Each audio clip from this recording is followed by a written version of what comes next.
LCBचे ते पोलीस उपनिरीक्षक व 3 कर्मचारी निलंबित. गृह मोर्चा आरोपीकडून 1.5 कोटी उकळले. राज्यभर गाजलेला घोटाळा म्हणजे गृह मोर घोटाळा. या घोटाळ्यातील मुख्य सूत्रधाराकडून कारवाई करण्याची धमकी देत LCBच्या पोलिसांनी 1.5 कोटी रुपये उकळल्याचा आरोप झाला आणि पोलीस दलात खळबळ उडाली.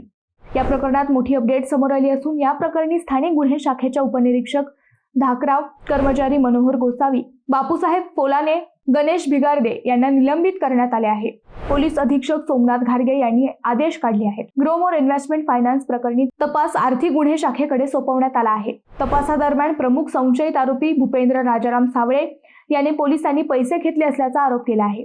भूपेंद्र सावळेने दिलेल्या माहितीनुसार दिनांक 15 जानेवारी 2025 रोजी नाशिककडे जात असताना LCBचे उपनिरीक्षक तुषार धाकराव व 3 कर्मचाऱ्यांनी त्याला लोणीजवळ अडवले. RBI लायसन्स शिवाय गुंतवणूक घेतल्याचा ठपका ठेवत पोलिसांनी त्याच्याकडून 1.5 कोटी रुपये मागितल्याचा धक्कादायक आरोप त्यांनी केला.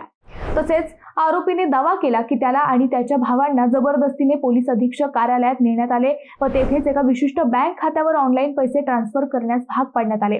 यावरून ही कारवाई करण्यात आली.